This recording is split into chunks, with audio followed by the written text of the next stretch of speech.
What is good, YouTube, and welcome back to MKE MANIACI. Money in the Bank 2025 has just wrapped up, man. So I got my Money in the Bank review. Yeah, I got a lot of notes here. Let's talk about the show, man. So first match of the night was the women's Money in the Bank ladder match. We had Alexa Bliss, Naomi, Rhea Ripley, Roxanne Perez, Julia, and Stephanie Vaquer. Now listen, going into this, my number one pick to win this was Roxanne Perez. My runner-up to win it if Roxanne didn't was Naomi. So I was sort of right a little bit there, but this match right here was a great ladder spots. Great ladder spots in this match. Rhea looked dominant as she should have. The double code reds were great from Alexa and Roxanne in this match. Of course, Naomi won this match. And honestly, man, Naomi definitely deserves it. She's been there a very long time. Even when she left and came back, Naomi's put the work in throughout her career. And now she's finally, listen, she's been SmackDown Women's Champion before, but right now when the division is red hot, when everything is fish grease right now in the WWE, it is so fulfilling to see Naomi as Miss Money in the Bank. She deserves it, man. And, you know, honestly, she's doing the best work of her career right now. And who knows how much longer she has in the ring. She could be gone within the next 2 to 3 years. As you know, of course, she does have her own personal life and things that she wants to accomplish on her own personal time, you know. But this right here, man, is so, like I said, it's just so fulfilling, man. And the momentum is still on the up and up, man. And that's what I kind of said on my predictions, man. Like, Naomi would make a lot of sense because, yes, she had the WrestleMania match against Jade Cargill, but there had to be something that continued to carry the momentum, you know. And now that she's got the Money in the Bank contract, there's the possibility that she can cash in anytime, anywhere.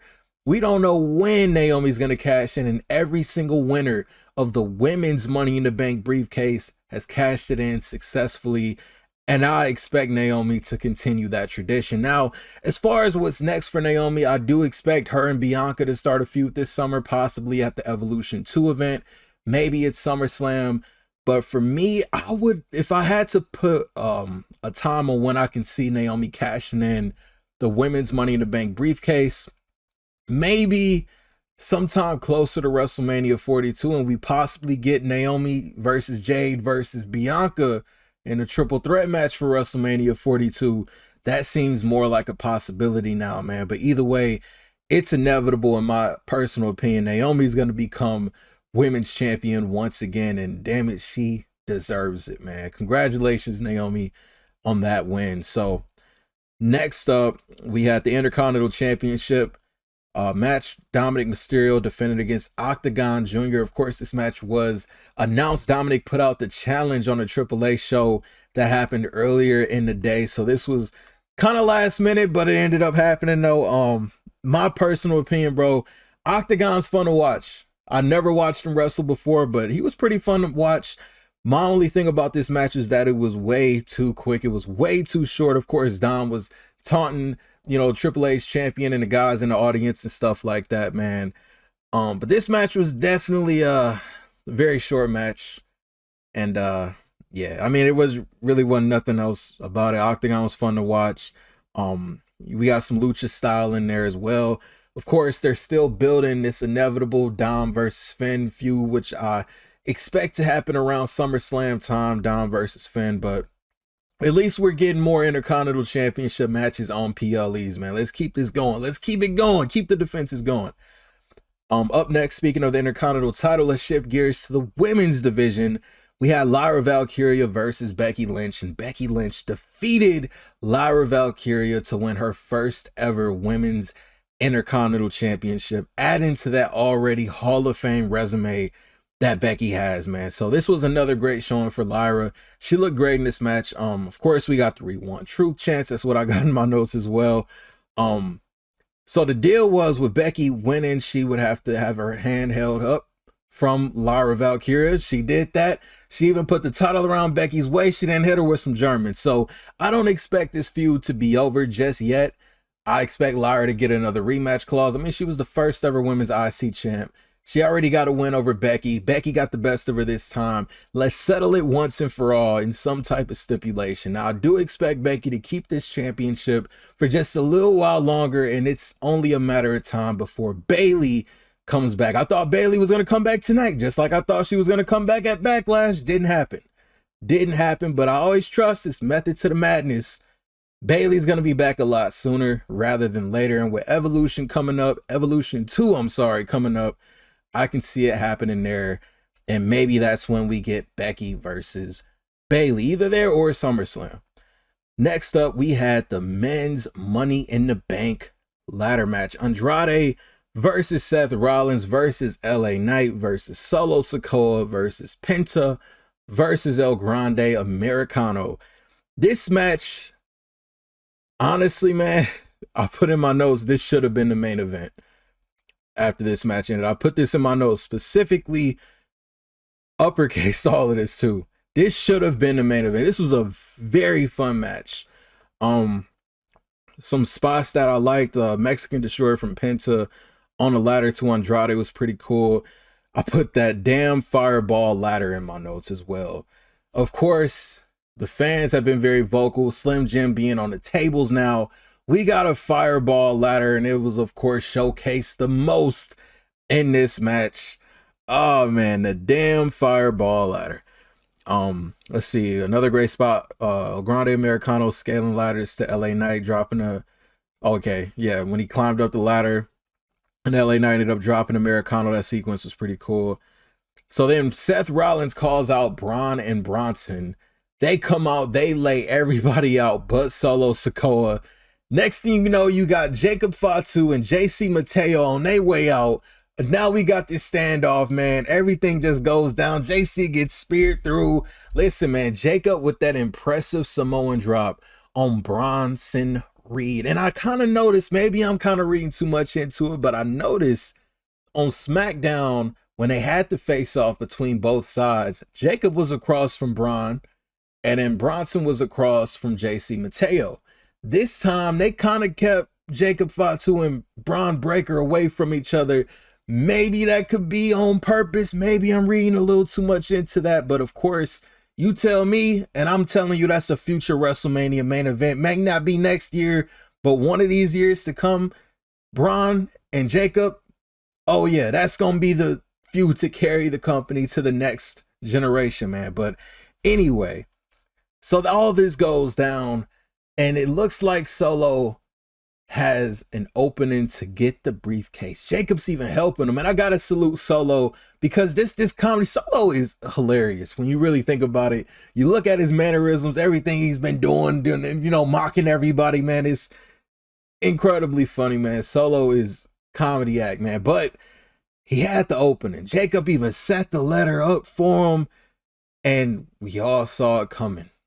Jacob turned around. He grabbed Solo's leg and told him, "I hate you, Solo," and beat the hell out of Solo Sikoa. It was only a matter of time. It was only a matter of time before my boy Jacob Fatu had enough of it, man. He put Solo through a damn ladder. So, of course, we are on the collision course between Solo and Jacob. And I could imagine JC Mateo's going to want to get his hands on Jacob Fatu, but Fatu should be cool with Jimmy Uso by his side. But that's a storyline for a different time. Back to the match, though. So Rollins takes advantage of this. Now, my picks in this match, I had LA Knight winning this, and Seth Rollins was my secondary pick.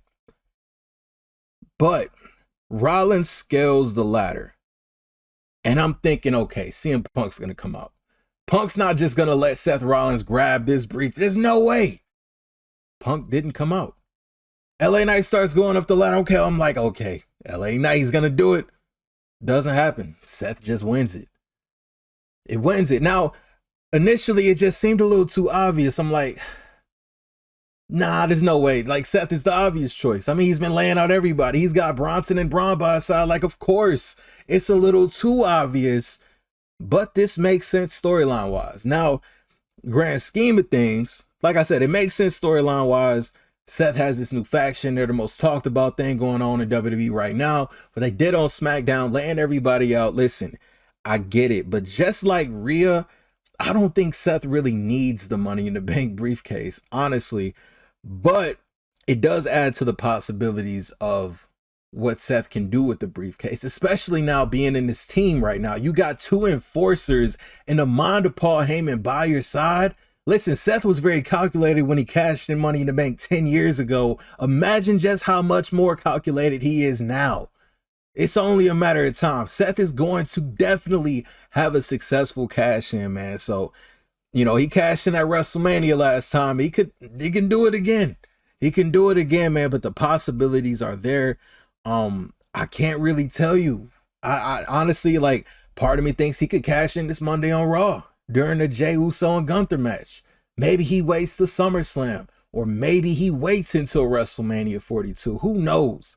And speaking of WrestleMania 42, WWE officially announces WrestleMania is returning to Las Vegas back-to-back years, WrestleMania 42. And I do like the logo. I like the logo, but all I gotta say is business, if you know what I mean. Business is business. WrestleMania is going back to Vegas. And I mean, I hope to go. I hope to go to WrestleMania. Been a wrestling fan for over 25 years, man. You know, I hope to go to WrestleMania 42. With the way those prices looking, unless I come in contact with six figures over the next number of months, that probably won't be happening. But yeah, WrestleMania 42 is heading to Vegas. So now on to our main event. Tag team match, undisputed WWE champion, the greatest of all time, the last real champion, my GOAT John Cena, and Logan Paul versus the world heavyweight champion. Main event, Jey Uso and Cody Rhodes. And Cody Rhodes' first match since WrestleMania 41. So, off rip, I have in my notes, it isn't necessary to have pre-match introductions, especially considering neither champion is defending their title. So, I get it's a big match feel, but we didn't need, you know, introductions like that before the match. Maybe that's just me nitpicking. I had to say something. But what I did notice about this match, the crowd was very vocal with Cena. Cena, of course, entertained it. You know, he did the bows. He was playing into it, man. That was pretty cool to see. And I got Logan is such a dick, but can work the crowd and is exceptional in the ring, man. I say this every time I watch Logan Paul in the ring, man. Like, you want to hate this guy, but he is just so damn good. You can't deny him. And honestly, unpopular opinion, I wouldn't be mad if they made Logan Paul a world champion. A lot of people might not like that, but I mean, the guy brings eyes to the product. He's really good in the ring. He knows how to work the crowd. He can generate genuine organic heat. Come on, man. That's just my personal opinion. What else do I got right here? We saw a little bit of friction. Cena tagging himself in, Logan tagging himself in. They got in each other's face.